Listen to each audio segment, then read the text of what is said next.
పేద మధ్యతరగతి విద్యార్థులు చదువుకునే సంక్షేమ హాస్టళ్లవి. ఆ విద్యార్థుల పేర్లు చెప్పి దోచేస్తున్నారు కొందరు అక్రమార్కులు. ఏకంగా హాస్టల్లో లేని విద్యార్థులను హాజరు పట్టికల్లో చూపించి లక్షల రూపాయలను అక్రమ మార్గంలో దోచేశారు. ఇక తీరా బయోమెట్రిక్ విధానం అమల్లోకి తెచ్చేసరికి ఈ అవినీతి తంతు బట్టబయలింది. ఆ జిల్లాలోని బీసీ సంక్షేమ హాస్టల్లో సిబ్బంది చేతివాటంపై ప్రైమ్ 9 స్పెషల్ రిపోర్ట్.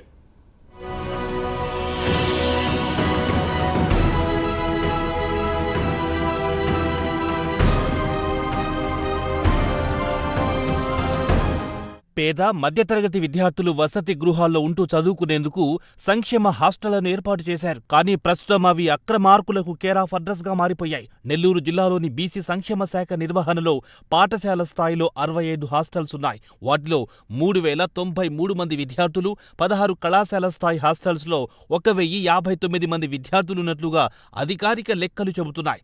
తాజాగా ప్రభుత్వం బీసీ సంక్షేమ హాస్టల్లో బోగస్ హాజరు విధానాన్ని అరికట్టేందుకు సర్కార్ చర్యలు తీసుకుంది.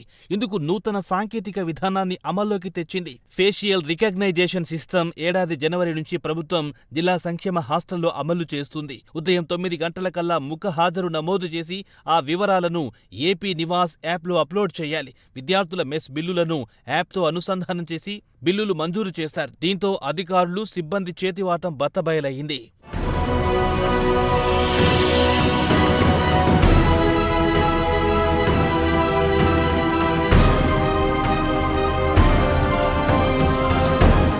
అయితే జిల్లా వ్యాప్తంగా 65 బీసీ సంక్షేమ హాస్టళ్లున్నాయి. ఇందులో 3732 మంది విద్యార్థులున్నట్లుగా ఆగస్టులో ఆ శాఖ వద్ద ఉన్న సమాచారం. ప్రభుత్వం జనవరిలో ముఖ హాజరు విధానాన్ని అమలు చేసింది. ఆ తర్వాత 3093 మంది విద్యార్థులు మాత్రమే ముఖ హాజరు వినియోగించుకున్నట్లు తెలిసింది. దీంతో అధికారిక యంత్రాంగం విస్తుపోయింది. జిల్లా వ్యాప్తంగా 639 మంది విద్యార్థులకు అనధికారికంగా నెలకు 1400 లెక్కన 62,62,000 ప్రభుత్వ నగదు అన్యక్రాంతమయ్యింది. ముఖ ఫేసియల్ రికగ్నేషన్ విధానం అమల్లోకొచ్చిన తర్వాత విద్యార్థుల హాజరు పట్టిక భారీ వ్యత్యాసాలపై జిల్లా అధికార యంత్రాంగం దృష్టి సారించింది. విడవలూరు బీసీ సంక్షేమ హాస్టల్లో 74 సీట్లుంటే అటెండెన్స్ లో 77 మంది విద్యార్థులుంటూ నమోదు చేశారు. వాస్తవానికి ఈ వసతి గృహంలో సగం మంది విద్యార్థులు కూడా లేని పరిస్థితి.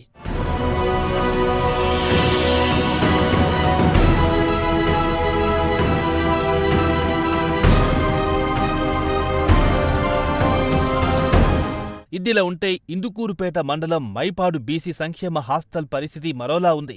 హాస్టల్స్ లో విద్యార్థులు లేకపోయినా వారి బిల్లులు, భవనం అద్దె బిల్లు, HWO మంజూరు చేయించుకున్నట్టు సమాచారం. ఆ 2 వసతి గృహాల్లో లక్షల రూపాయల ప్రభుత్వ సంస్థ చేసినట్టు ఆరోపణలున్నాయి. ఈ 2 సంక్షేమ హాస్టల్లో అధికారుల పనితీరుపై జిల్లా కలెక్టర్కు ఫిర్యాదులందాయి. 2 హాస్టల్స్ లో HWOలకు మెమోలు అందినట్లు విశ్వసనీయ సమాచారం. జరిగినటువంటి అక్రమాలపై విజిలెన్స్ ఎంక్వైరీకి జిల్లా కలెక్టర్ ఆదేశించారు. అయితే దొరికిన దొంగలు సరే, దొరకని దొంగల పరిస్థితి ఏంటి అనేది ప్రశ్నార్థకంగా మారింది.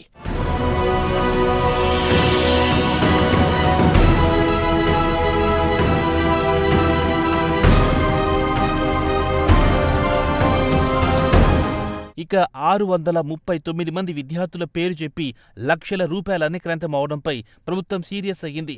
ఈ 2 హాస్టల్స్ పై మాత్రమే చర్యలకు జిల్లా యంత్రాంగం కొరడా చూపించింది.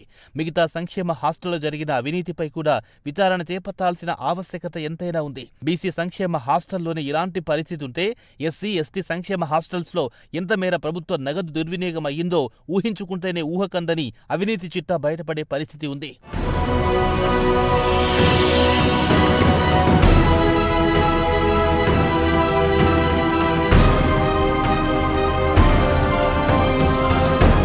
పేద విద్యార్థుల కోసం ప్రభుత్వం కోట్ల రూపాయలు ఖర్చు చేసింది. కానీ కొందరు అధికారులు అక్రమార్జనలకు అలవాటు పడ్డారు. అటువంటి అధికారులపై చర్యలు తీసుకోవాలని విద్యార్థి సంఘాలు డిమాండ్ చేస్తున్నాయి. ఒక్క బీసీ హాస్టల్స్లోనే ఇంత అవినీతి జరిగింది. మిగిలిన ఎస్సీ, ఎస్టీ హాస్టళ్లపై దృష్టి పెడితే మరిన్ని అవినీతి తిమింగిలాలు బయటపడే అవకాశాలున్నాయి. మరి జిల్లా ఉపాధికారులపై ఎలాంటి చర్యలు తీసుకుంటారో వేచి చూడాలి. ఇంకా FRS విషయానికి వచ్చినట్టయితే స్టూడెంట్ బయోమెట్రిక్ ఉదయాన్నే తీసుకోవడం జరుగుతుంది. ఈ 174 మందికి కూడా బయోమెట్రిక్ విధానంలో ప్రతిరోజు అటెండెన్స్ని మనం తీసుకుంటాము. ఇది ప్రతిరోజు మనం ఏంటంటే దీనికి అనుసంధానంగానే అటెండెన్స్కి అనుసంధానంగానే అన్ని యాక్టివిటీస్ కూడా ఉంటాయి. కాబట్టి ముందు అటెండెన్స్ తోటే స్టార్ట్ అవుతుంది. ఈచ్ అండ్ ఎవ్రీథింగ్ పక్కాగా ఎటువంటి ల్యాప్సెస్ లేకుండా మేము అమలు పరుచుకుంటూ మా రెసిడెన్షియల్ ప్యాటర్న్ అనేది ఆ పిల్లలకి, పేద పిల్లల భవిష్యత్తుకి మంచి బాటలు వేసేలాగా మేము 24/7 మా సర్వీసెస్ని మేము అందిస్తున్నాము.